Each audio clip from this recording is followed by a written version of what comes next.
मेरा नाम मनीष पुरी है। काफी लोग फर्स्ट टाइम मुझे सुन रहे होंगे, देख रहे होंगे। मैं इस कंपनी में 6 से 2 हूँ। सतपाल सर का बिजनेस प्लान आपने देखा। हमारे साथ आज शैलेंद्र जी हैं और आज अभी कुछ 10 मिनट पहले मैंने कुछ सवाल इनके लिए लिखे हैं।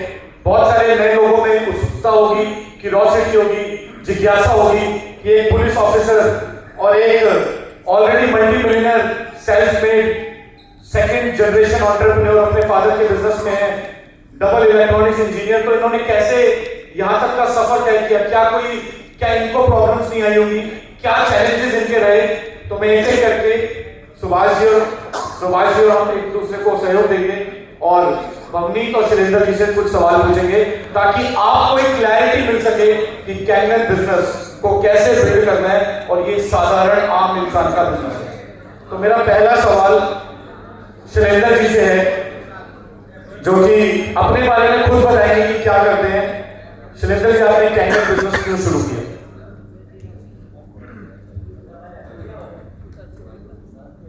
सर, कैंगन बिजनेस शुरू करने का जो मेरा कारण था, वो सबसे पहला कारण था, सुभाष जी मेरे पास आए थे जिस टाइम, तो उससे 1 महीने पहले मेरे घर से लगता हुआ एक प्लाट था जो 50 लाख रुपए से ऊपर का मुझे लेना पड़ा।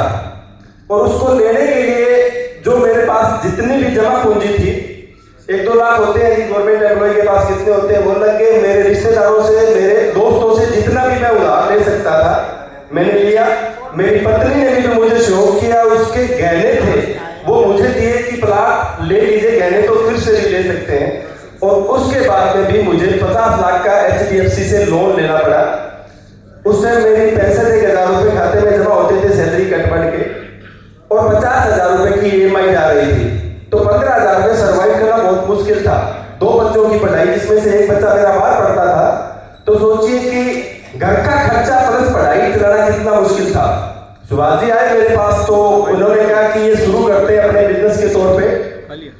मैंने कहा संभव नहीं है सर, क्योंकि ऑलरेडी जितना मैं उधार ले सकता था वो मैंने ले लिया।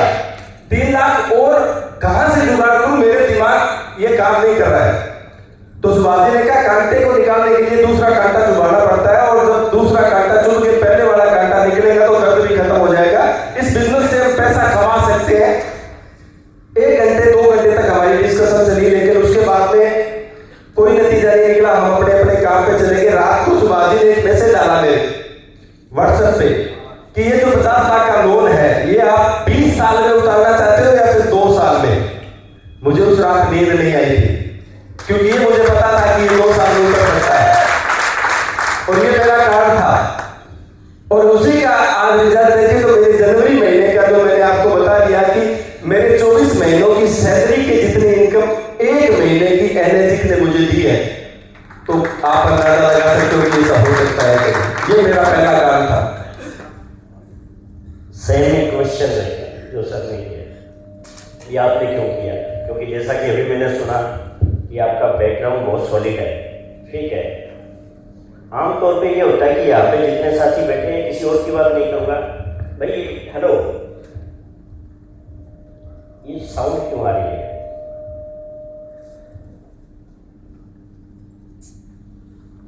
ठीक है, ओके है।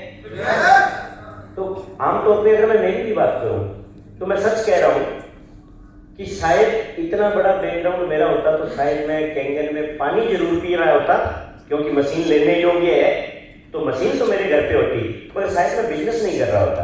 अब कौन सा ऐसा कारण बना जिसकी वजह से आप बिजनेस कर रहे हो? सर, पहले तो सबका शुक्रिया, आपने यहाँ पे बोलने का मौका दिया है और बड़ा गहरा क्वेश्चन पूछा, क्योंकि इस सवाल का जवाब अगर मैं ढूंढ रहा था तो पूरी रात नहीं हुई। जब मेरे घर पे ये डेमो हुआ था, मेरे बहुत क्लोज फ्रेंड है रोहित शर्मा जी, घर पे आए थे, डेमो दिया था। डेमो देखने से पहले 3 बारी उसी दिन जूम पे देखा था, और जूम पे देखने के बाद फिर उनको बुलाया था कि घर पे दिखाओ, दोबारा दिखाओ, समझ नहीं आया।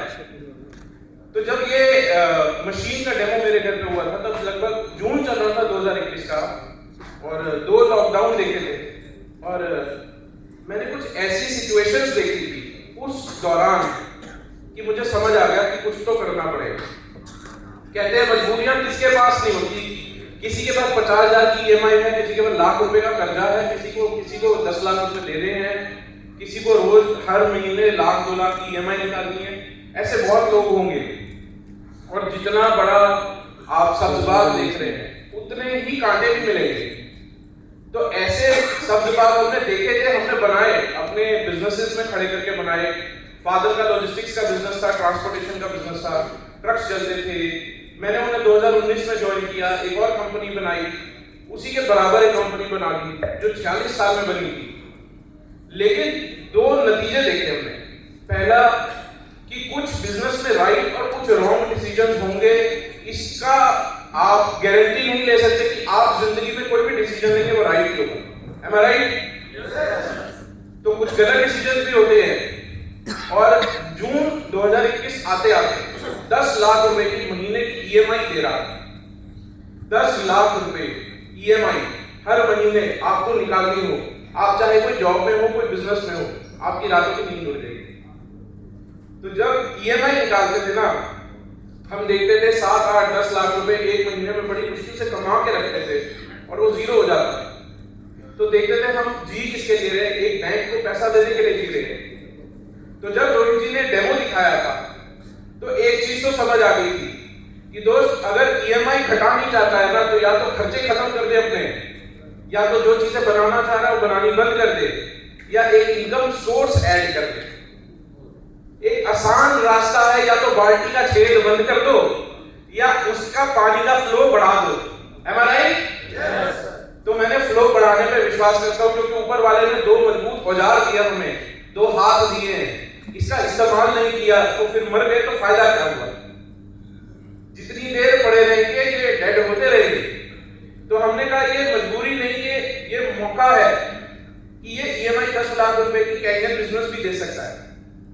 तो उसी मौके की तलाश में अगर लोग मजबूरियों के पीछे छुपते रहे, उसका कोई फायदा तो होना नहीं। तो हमने ये कैंगन बिजनेस इस वजह से शुरू किया था। दूसरा भी एक कारण था, वो ईएमआई भरते भरते मैंने अपने फादर की, अपनी मदर की और अपनी वाइफ की, अपनी नई शादी में अपनी वाइफ की भी हेल्थ डिटीरियोरेट होते हुए देखा। 5 महीने पहले शादी हुई थी और मैंने 5 महीने में अपनी वाइफ को देखा, उनको थायराइड, फादर को 25 साल से डायबिटीज, रोज इंसुलिन की इंजेक्शन लगना। अथाह पैसे का क्या करोगे जब आप एक गुलाब जामुन नहीं खा सकते? तो ये बिजनेस करने का फैसला उसी दिन ले लिया था और फटाफट से इस मशीन को अपने घर में अरेंज किया। चाहे पैसा उधारी लेना पड़ता, चाहे कुछ पैसा हमने अपने मंदिर में जो हमारा गुरुद्वारा घर में बना होता है उसमें जोड़ के रखा था, कुछ गोल्ड पॉन करके किया, लेकिन ये मशीन ली। और मुझे उसी दिन किसी ने बोला पागल है, 2,77,000 रुपए की कोई पानी की मशीन लेता है। तो मैंने कहा इससे ताकतवर भी कोई मशीन है क्या रोहित जी? तो उन्होंने कहा एक 8 प्लेट की है, 345 की है। मैंने कहा वो वाली देना। तो मजबूरी ढंगनी थी तो ज्यादा ताकत चाहिए थी।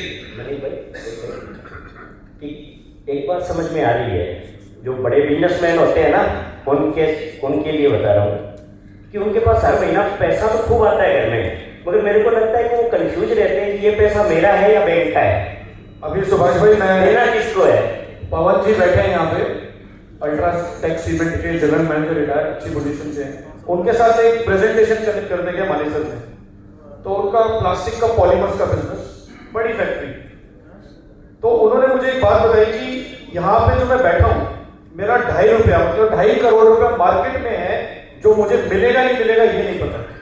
तो जितनी चीजें हमें मार्केट में बड़ी दिखती हैं, बड़ी इंडस्ट्रीज, बड़ी फैक्ट्रीज, असल में अगर आप देखेंगे पैसा उनके हाथ में कितना मैटर करता है।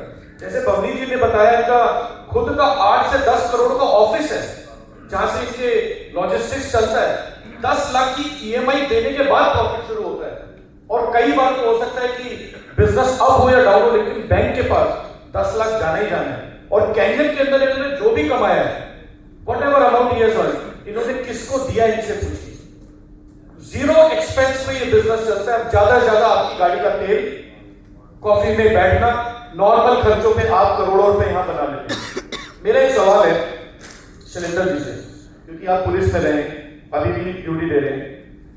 और जिस कंडीशन में आपने मशीन खरीदी थी वो आप जानते हैं कि ऑलरेडी लाखों रुपए का लोन आपके पास था, और हरियाणा से आप बिलोंग करते हैं, आप राजस्थान से, आपको 1% नहीं लगा कि इतनी महंगी मशीन बिकेगी कैसे? सर शुरुआत में ये सवाल हर आदमी का होता है, क्योंकि मुझे भी ये पहली बार ये मशीन महंगी लगी थी। हर आदमी को लगती है, चाहे वो कितना भी अमीर है। और सबसे बड़ा सवाल यही आया था जब फील्ड में गए और मैंने 75 से 80 डेमो दे दिए, तब तक एक भी मशीन सेल नहीं हुई थी। और सबसे बड़ा जो सवाल था वो ये था कि इतनी महंगी मशीन बिकेगी तो बिकेगी कैसे, अपने एरिया में तो ये बिकेगी नहीं, ये सवाल था। लेकिन जैसे ही ये चीजें आती थी और सर से मेरी मुलाकात होती थी, हम काउंसलिंग करते थे, तो सर एक बात बोला करते थे कि हम पूरे रास्तों के कांटे ना, पूरे रास्तों के कंकर या पत्थर नहीं चुन सकते, हम अपने पैर में एक मजबूत जूता बना सकते हैं, पहन सकते हैं। दुनिया मिलेगी आपको कि ये नहीं चलेगा, लेकिन अगर आपने ठान लिया कि ये चलेगा तो दुनिया की कोई ताकत है वो आपको नहीं रोक सकती। तो हम पूरे रास्ते के कंकर पत्थर या कांटे नहीं चुन सकते, लेकिन अपने पैर में मजबूत जूता पहन सकते हैं। अपने आप की मानसिकता को ये कर सकते हैं कि ये मशीन बिकती है। अगर इसी दुनिया में इन्हीं लोगों के बीच में ये मशीन कोई दूसरा बेच सकता है तो हम भी बेच सकते हैं। बहुत बढ़िया। लेकिन सुरेंद्र जी, आपने बताया 70 से 80 प्रेजेंटेशन डेमो आपने करवाए या दिखाए या सुभाष जी का सहयोग रहा होगा, और एक भी मशीन नहीं बिकी, तो उस वक्त कैसा फील होता? लगा नहीं कि बिजनेस छोड़ देना चाहिए? बस यही एक चीज थी जो मेरे दिमाग में नहीं आई थी। दर्द जरूर होता था,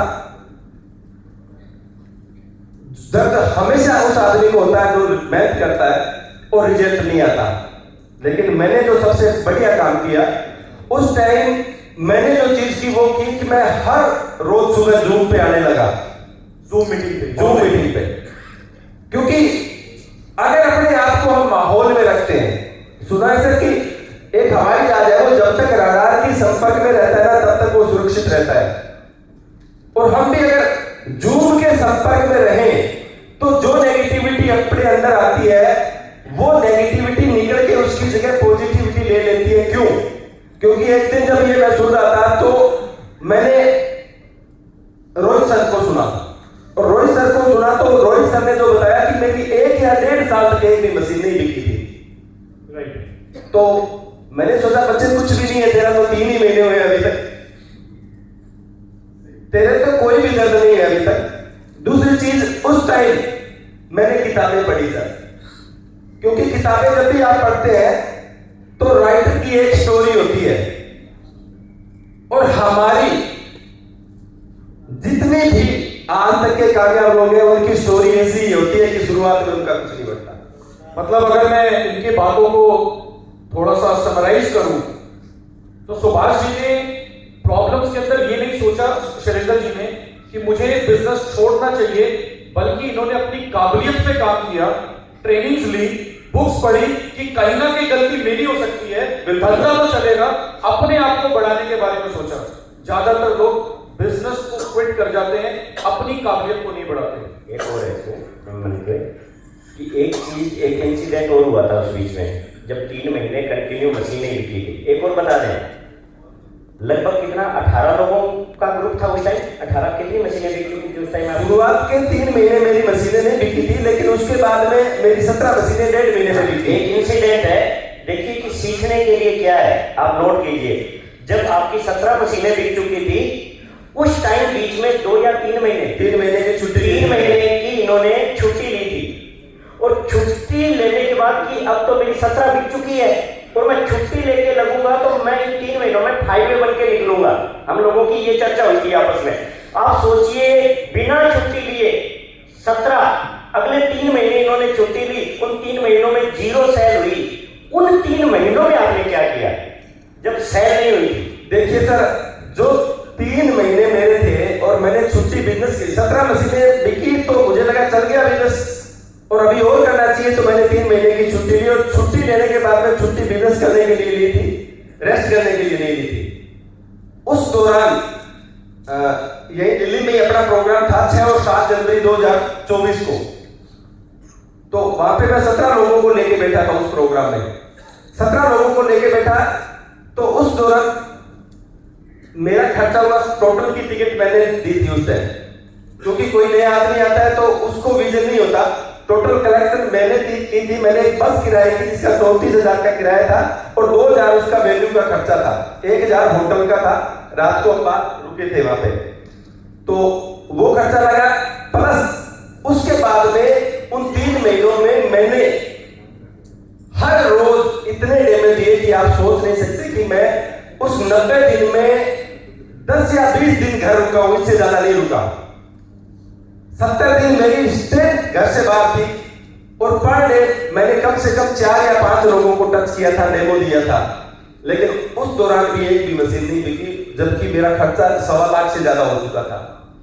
तो फिर वही चीज की अपने मैंने जो सबसे अच्छा काम किया कि मैंने जूम मीटिंग नहीं छोड़ी, और मैंने सुभाष जी को नहीं छोड़ा। मैं काउंसलिंग करता रहा कि कमी कहां रह रही है, और हमने गलतियों को सुधारा कि जो फॉलो सही तरीके से नहीं होने थे, फिर सिर्फ भाग लेते डेमो डेमो डेमो। एक आदमी को आप दोबारा बार बार टच नहीं करोगे तो फॉलो पे ध्यान दिया थोड़ा।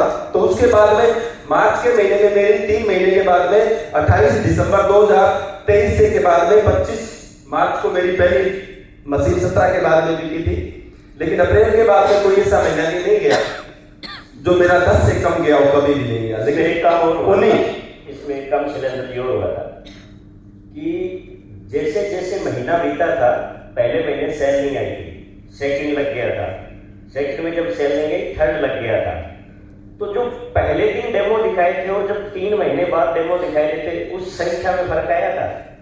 हाँ, सबसे गौर करने वाली बात है, यहाँ पे आप और हम लोग फेल हो जाते हैं सबसे, जो क्यों क्योंकि मैं मेरी जिंदगी में मैंने सबसे ज्यादा डेमो दिखाए थे कि मैं 75 से शुरू हुआ था, और ये संख्या मैं लगभग 250 पौने 300 डेमो तक ले गया था। क्योंकि मैंने पहले स्पष्ट किया था सुभाष जी से कि 50,000 का लोन अगर 2 साल में उतारना है तो मुझे करना क्या पड़ेगा ये बता दो। तो सुभाष जी ने, वैसे तो बोलते हैं अमूमन अपने एनएजी में कि 501 डेमो दिखाने होते हैं, लेकिन सुभाष जी ने बोला था कि 50 लाख उतारने के लिए 1,000 डेमो देने पड़ेंगे। तो 1,000 से पहले मैं सवाल भी नहीं कर सकता था।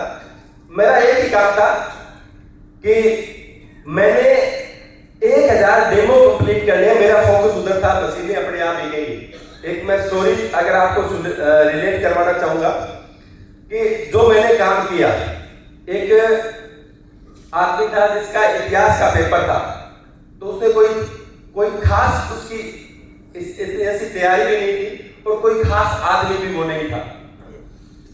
तो उसने इतिहास का पेपर था, इतिहास के पेपर में वो लिखने गया तो हल्दी घाटी के युद्ध का वर्णन लिखिए क्वेश्चन था, और हल्दी घाटी के युद्ध के वर्णन में उसने लिखना शुरू किया कि महाराणा प्रताप युद्ध के लिए तैयार हो रहे हैं। पहले पेज पे लिखा, दूसरे पेज पे लिखा कि महाराणा प्रताप युद्ध के लिए घर से निकल रहे हैं।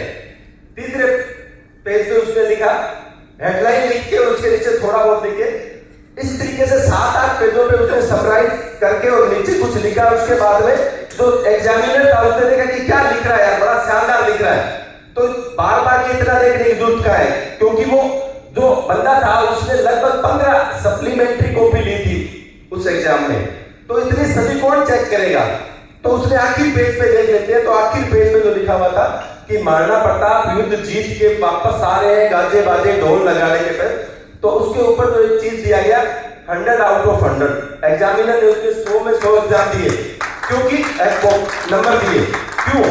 क्योंकि 15 सप्लीमेंट काफी चेक करने का कोई वजह ही नहीं थी। जो शुरुआत थी उसकी बहुत बढ़िया थी और आखिरी बढ़िया थी, लेकिन उसके बाद में उससे रहा नहीं गया एग्जामिनर से। तो उसने कहा कि बीच में भी देख लेते हैं थोड़ा 1-2 पेज। जो बीच के 12 कापियां थी या 13 कापियां थी, उसमें जो चीज लिखी हुई थी वो थी घोड़े के टापों की आवाज, तबड़क तबड़क तबड़क तबड़क तबड़क तबड़क तबड़क तबड़क तबड़क तबड़क तबड़क तबड़क तबड़क तबड़क। अभी आप ये जो देख रहे हो ना, ये मेरा रिजल्ट देख रहे हो। 46 क्लोजिंग 6 से बढ़ने वाले महीने में 46 क्लोजिंग होना, 1.5 करोड़ करोड़ का धंधा होता है सर, 1 महीने में गया था। वो उस तबड़क का रिजल्ट था। अगर कोई आदमी यहाँ बैठा है और वो चाहता है कि आज मैं पहली बार आया हूं और आज से 1 साल के बाद में मेरा पॉडकास्ट क्या हो, तो एक काम इस साल वो करना है ना, वो है तबड़क, जिसका मतलब है शो ना डेमो, शो ना डेमो, शो ना डेमो, शो ना डेमो, शो ना डेमो, शो ना डेमो, शो ना डेमो, शो ना डेमो। और मैंने वो तबड़क किया,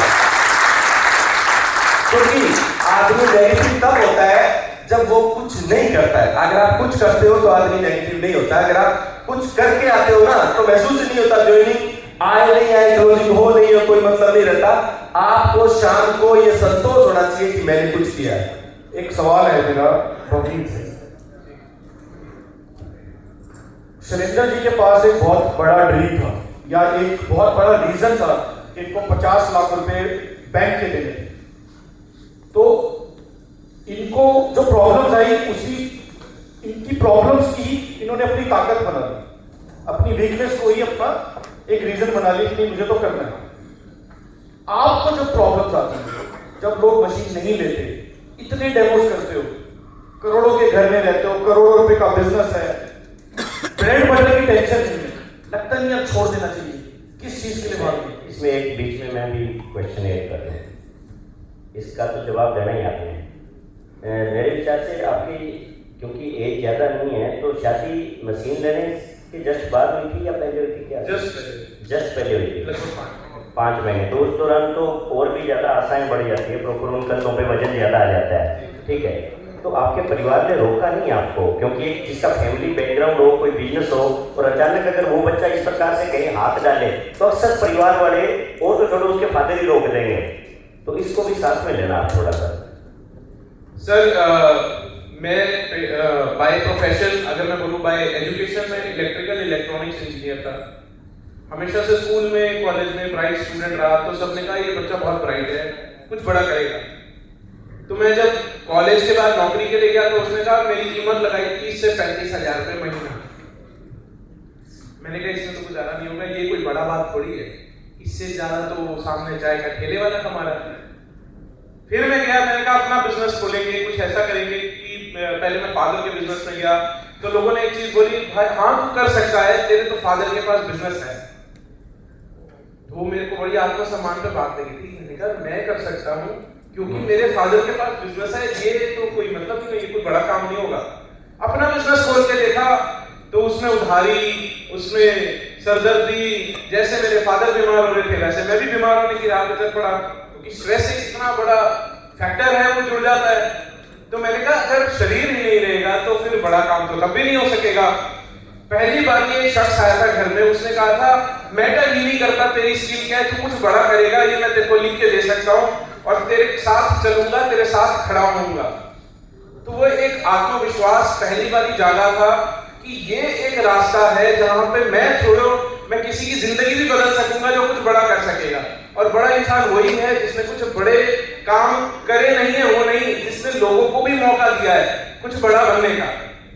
तो ये बिजनेस एक ऐसा रास्ता था कि मैं चैरिटी भी कर रहा हूँ संसार में, मैं बड़ा काम भी कर रहा हूँ, अपना नाम भी बना रहा हूँ, अपनी शौहरत भी बना रहा हूँ और उन लोगों के सामने अपनी पहचान बना रहा हूँ जिसने बोला हाँ तू तो कर सकता है, तेरे फादर के पास बिजनेस था।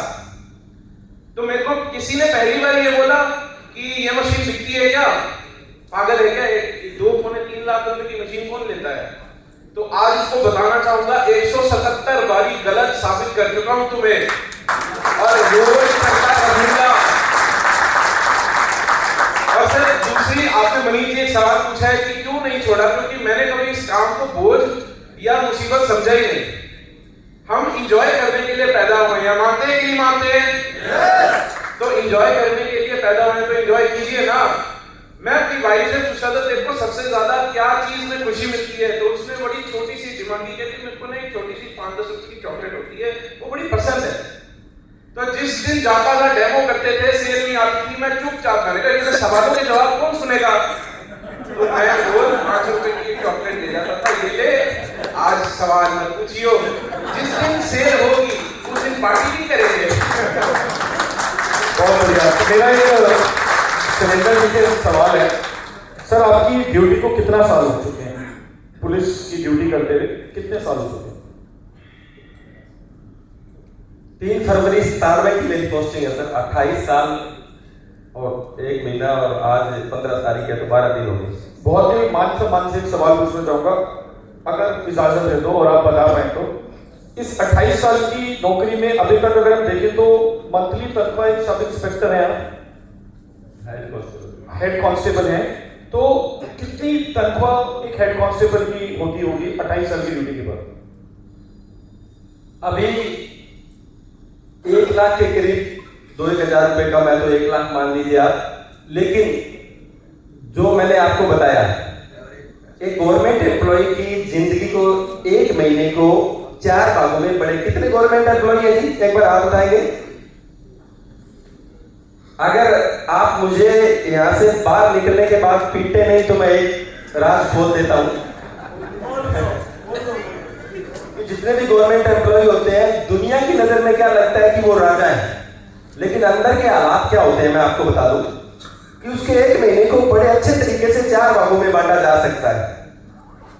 जिसमें अगर पहले सप्ताह की अगर मैं बात करूं तो पहला सप्ताह जो होता है वो होता है खुशी खुशी, क्योंकि मैसेज आता है कि आपके खाते में इतने रुपए आ चुके हैं। और वो मैसेज आते ही जो सबसे पहला सवाल होता है पत्नी से कि ला वो तेरी लिस्ट दे दे, जितने सामानों की लिस्ट है कि तू ला, आज तेरे सारे सामान मैं ला के देता हूं। वो लिस्ट आ जाती है, पहला वीक होता है खुशी खुशी, और जैसे ही 1 वीक निकलता है तो दूसरा हफ्ता शुरू होता है, और वो खुशी खुशी वाला जो माहौल है वो राजी खुशी में तब्दील हो जाता है। और राजी खुशी अगर अपने देखें तो उसमें जो लिस्ट है उसमें से कुछ कटनी छटनी होना शुरू हो जाता है कि ये इसके बगैर चल सकता है, इसके मतलब एडजस्ट करना बोलते हैं जिसको, कि इसके बगैर काम चल सकता है, इसको छोड़ दो। वो लिस्ट कटनी शुरू हो जाती है। और तीसरा वीक जो होता है ना वो कसा कसी का आ जाता है। कसा कसी का, यार 15 ही 2 दिन बचे, 1 तारीख को सैलरी आ जाएगी, उस दिन ला दूंगा, कौन सी मरे जा रही है, 15 दिन तो निकालने हैं, ये सुनो होता है कि नहीं होता जी। और चौथा वीक जो होता है ना वो होता है फाका कसी। यार प्रदीप जी 5000 रुपए दे दो यार, 1 तारीख को आते ही दे दूंगा। और वो सैलरी जो आती है ना वो 50% तो 1 तारीख को आने वाले आखिरी वीक में जो खर्च है उसमें निकल जाती है। ये हालात होते हैं। एक सर सवाल हो रहा है, 28 साल की ईमानदारी की नौकरी है, अदरवाइज आपको लोन नहीं लेना पड़ता, ये बात तो मैं महसूस कर सकता हूँ सरकारी जॉब में होने के बाद। कैंगन में कितना समय हो चुका है काम करते हुए? एक्चुअल में जो वर्किंग मैंने स्टार्ट की थी वो की थी अक्टूबर 2023 से। पिछले महीने का चेक कितना कैंगन में? पिछले महीने का मेरा चेक 2.5 लाख का है। हाईएस्ट मेरा अप्रैल 2024 के बाद में कोई भी महीना ऐसा नहीं रहा जो 2 लाख से कम हो। वो 2 लाख भी रहा है, 6 लाख भी रहा है, और जनवरी 2025 का जो है वो 24,31,000 का भी रहा है। आपको मुझे नहीं लगता समझ आएंगे हैं, 1 साल की इनकम नहीं बता रहे, पिछले महीने की इनकम 24 लाख रुपए है कैंगन से, और 2023 अक्टूबर में काम शुरू किया था, टेक्निकली 1.5 साल हुआ। तो 28 साल की नौकरी वो भी ईमानदारी की, और ईमानदारी से कैंगन पार्ट टाइम में किया और 1 महीने का चेक 24 लाख रुपए का अचीव किया है। ये कैंगन की ताकत है। बताना का पर्पस ये नहीं है कि आपको भी आएंगे, जो इन्होंने किया है वो करना पड़ेगा। आईडी लगाने से यहाँ पैसा नहीं आता। अगर कोई भी एक बात थोड़ा सा कहना चाहूंगा सर कि इसमें कोई दिमाग लगाने, ये कोई ऐसा साइंस नहीं है। मैं एक बार खड़ा हो सकता हूं? एक बात बताइए सर कि कोई भी आदमी यहां खड़ा है और ये 2 3 4 5 6 7 यहां आने के बाद में वो खड़ा होता है 7 कदम पे। अगर कोई दूसरा आदमी और यहां से चले तो 1 2 3 4 5 6 और 7 वो यहीं आएगा, बशर्ते कि उन कदमों पे कदम रखे जाएं जो पहले आदमी ने रखे थे। वो पहले कदम क्या है? Follow your active apply, zoom में आए, सेमिनार में आए, अपनी टीम को लेके आए, शोधा प्लान, डेमो दिखाए, लगातार जो काम अप्लाई ने किया कोई भी आदमी करेगा वही काम है।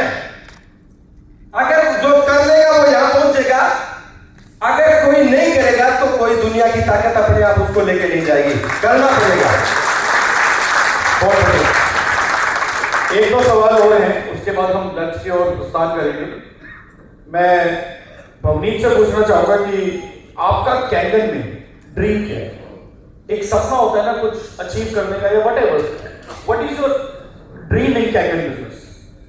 सर जिस दिन शुरू किया था तो मेरे फादर ने मुझे पहले दिन ऐसे देख के बोला था, बेटा अगर कुछ बड़ा हो जाए तो 5 से 10 लाख रुपए महीने की इनकम इस बिजनेस से हर महीने आ सकती है। मैंने कहा बिल्कुल आ सकती है। डैश 5 का सपना तो उसी दिन ले लिया था, क्योंकि 10 लाख रुपए हर महीने डैश 5 को आने ही आने। तो डैश 5 का सपना तो ले लिया था। फिर धीरे धीरे काम करते करते, झूठ बोलता है वो इंसान जो कहता है मैं पैसे के लिए काम नहीं करता। पहली बात तो ये अपने दिल का हाथ रख के अपने आप से बात सच में जवाब दीजिएगा। झूठ बोलता है वो इंसान जो कहता है मैं पैसे के लिए काम नहीं करता। लेकिन जब पैसे के साथ साथ और कारण जुड़ने शुरू हो जाए, फिर वो काम आपको सोने नहीं देता जब तक वो काम पूरा नहीं हो जाए। मानते हैं? yes. तो जब इस बिजनेस को करते करते कुछ लोग सामने आए जो 25-25 गज के घर में, 50-50 गज के घर में रह रहे, बीमारियों से ग्रस्त, और डॉक्टर उनके ऊपर दबाव डाल के कह रहा है पैसा निकाल नहीं तो जान गंवा देगा। मैंने उन लोगों को रिकवर होते हुए देखा है, आज 100% ठीक होते हुए देखा है, और उन्हीं डॉक्टरों को भी स्पॉन्सर करते हुए देखा है। उन्हीं लोगों को जिनको मैंने ये प्रोडक्ट का डेमो पानी दिया था, डेमो दिया था, प्लान दिया था, जो भी दिया था, कहीं ना कहीं से सृष्टि ने उन्हें हमसे मिलवा दिया। तो एक ये चीज है जो कभी सोने नहीं देती है, और मैं चाहता हूं जब तक जिंदा हूं लोगों की ऐसी मदद होती रहे कि आपका जनाजा वैसा उठे जैसे अब्दुल कलाम जी का उठा है, जैसे लता मंगेशकर जी का उठा है, और जैसे कोई बड़ी शख्सियत का उठा। और दूसरी बात, धंधा तो करोगे तो पैसा तो आएगा ही। वो पैसा क्या करोगे? अपने परिवार को देने के लिए, अपने परिवार को सिर्फ पैसा नहीं, नाम, शोहरत और एक लेगेसी देने के लिए मैं धन्यवाद करूंगा उपदेश मणि जी का, जिन्होंने मुझे रास्ता दिखाया था। बहुत सारे लोग अपने परिवार के लिए इंश्योरेंस छोड़ के जाते हैं, मैं अपने परिवार के लिए लेगेसी छोड़ के जाना चाहता हूं, इसीलिए धंधा दिन रात कर रहा हूं। ड्रीम पूछ लिया तो ड्रीम के बाद तो कुछ बचता है नहीं, तो खड़े हो जाए। नहीं आप बैठे रहे, क्योंकि आपकी क्वेश्चन एक यही आखिरी, मेरे को लगता है यही सेम इनसे हो जाए तो बेटर है। छोटा सा क्वेश्चन है मेरा, बड़ा नहीं है। आप डैश 5 क्यों बताया था? सिंह साहब, मेरा छोटा क्वेश्चन ये है कि यहाँ इतने लोगों के सामने बताइए कि आपका 6 से 2 कब आने वाला है? सर इसी साल 6 से 2 भी होगा, इसी साल डैश 2 भी होगा। जब आपकी शादी हुई थी कौन से साल में हुई थी? 2021। वहां पे डेट किया, पूरे साल चली थी सर डेट क्या था? तो इस साल कौन से दिन, कौन सा महीना और कौन सा दिन कैलेंडर खोल के बता दीजिए 6 से 2 कब हो रहा है? 300 लोग सुन रहे हैं, कैमरा रिकॉर्डिंग पे है, यूट्यूब पे वीडियो जाने वाली है। सर बड़े ध्यान से सुनना, इसी साल जून के महीने में 6 से 2 भी क्वालिफाई होगा। तारीख सर अपने जन्मदिन से बढ़िया कोई तारीख होती है क्या? झूठ बोल रहे हैं, अपनी बीवी की होती है। तो 12 जून 2025 6 से 2 होगा। और 6 से 2 की तारीख आपकी टीम और पूरा ये इनर्जिक फैमिली सुन रही है। सर मेरी 6 से 2 की जो तारीख है वो 31 अगस्त 2025 है, वो भी एक आईडी पे नहीं 2 आईडी पे। बहुत अच्छा, मेरा बेटा भी नेक्स्ट मंथ 6 से जाने वाला है, तो दोनों आईडियों पे 31 अगस्त को 30 अगस्त को। एक्चुअली हम आपसे आपके 6 से 2 की तारीख नहीं पूछ रहे थे, हम अपना डैश 2 प्लान कर रहे थे। So thank you so much, आपका बहुत बहुत शुक्रिया, और आपने 300 लोगों को बहुत ही अच्छा मैसेज दिया। Thank you so much.